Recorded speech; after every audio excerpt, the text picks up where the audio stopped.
we're going to move on to our big noob question for the week. The noob question. Yeah. Okay, I'll read out the noob question. You got to do this in the right voice. Right voice. Okay, who are going to offend The today, right guys? voice. All right, so we have a noob question, and this is a section where anyone is free to ask us a question about something they don't know about rugby. Just comment at the bottom.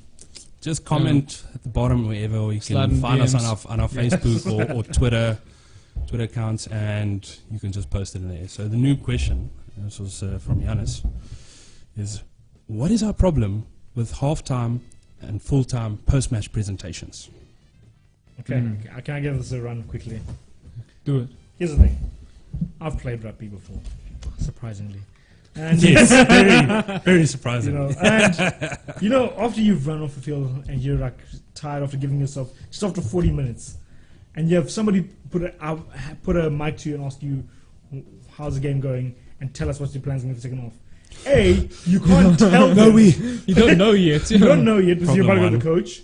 2, you can't say anything that you can change because you're giving away to the other team. Yeah. And you're just like trying to catch your breath, and there's someone's just shoving this mic at everyone, and they keep asking you questions, and you're just like, and you can't give any good details. Yeah. Same thing with the game. Even then, you can't give any details or say much because you're limited in what you can say. So, I find that these match presentations are just there for fans, but they're not really there for fans because they're not really giving us anything. No, I think it's just they want the players' faces out there. They want them speaking just to like make them more well seen. That's all. it is. On that point, it's halftime, even full-time post-match presentations. Do you really want some people to speak? I mean, look at a few years back when Pollard and them won the Under-20 World Cup. Their captain, forgot who his name was. Wasn't it Jan Liebenberg? No, that was before. But I was like, you really wouldn't want this guy to do these things. He really, no offense, but the guy struggled with his English, and the medium that you're using in rugby for a world event is English. So we're also in a time now where I personally feel that the need for post-match or halftime presentation or interview thing we don't need it. They've never really been helpful. It should be handled by coaches.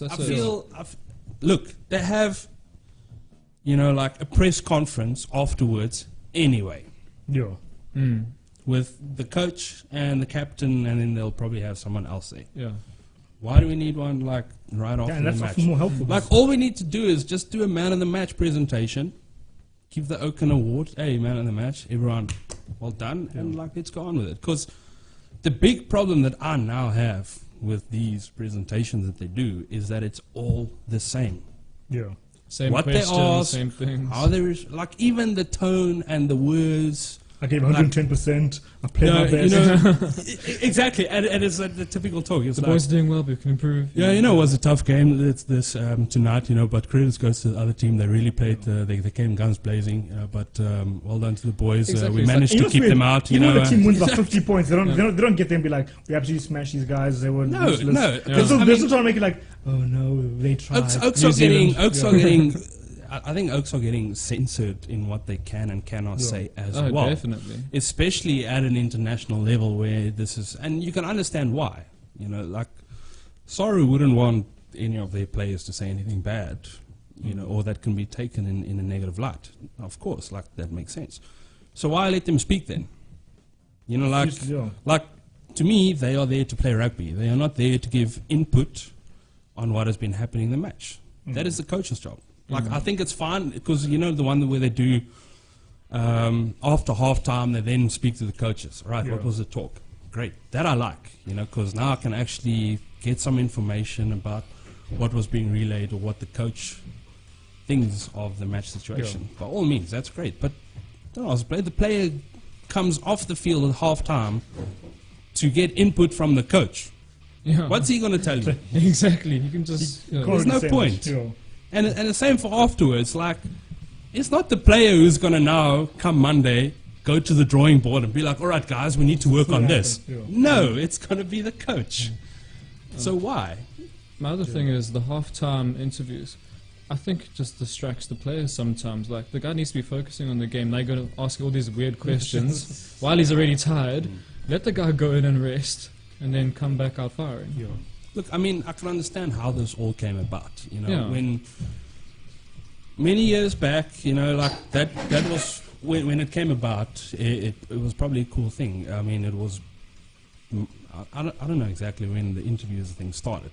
Yeah. But A little while ago. this is clearly something that I feel was probably taken from America as well, Yeah. because they love doing that kind of stuff. But they play games where that makes sense and where you can do that, where players aren't tired and stuff. You know, so I think when interviewing players and captains and things started off in rugby, it was still probably a time where they were free to say how they really felt. Yeah. You know, and so rarely now do you get a player who will call it like it is.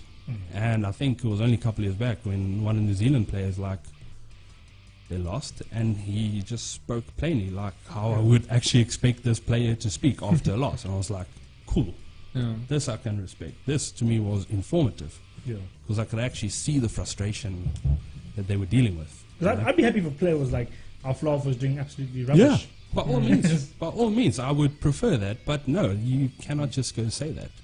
I mean, it's even the guys commentating and so on, they get restricted in what they really can and cannot say. Except apparently in New Zealand. Yeah, but that then begs the question. Like now, in a time where you can't say this, you can only say that. Why do we have it then? I feel it's irrelevant now. Like give the man of the match and okay, and we're gonna have the post match press conference anyway. Yeah. Who really like? Okay, here's the question: do you sit and watch the post match presentation? Never. Nope. I'll wait. No. I see who's man of the match, and then I'm like, sick, gone. No, because I know series. how it's gonna go. Once I'll literally just like watch it because I know what I'm waiting for next, which is Nick Mallet and Northport going off each other. But even And then, John DeVilliers. yeah, but they mostly grill each other. Like even they, being contracted by SuperSport, like they cannot really say what they really want to say. Yeah. They just walk And you can see they want to, and that's why they must walk off. Yeah. You know, so are we really getting an honest opinion on things? No, I don't think so. And I think that's why it's irrelevant to have any post-match presentation for that matter. Okay. Agreed. But sure, wrapping that up, we're getting to the end of the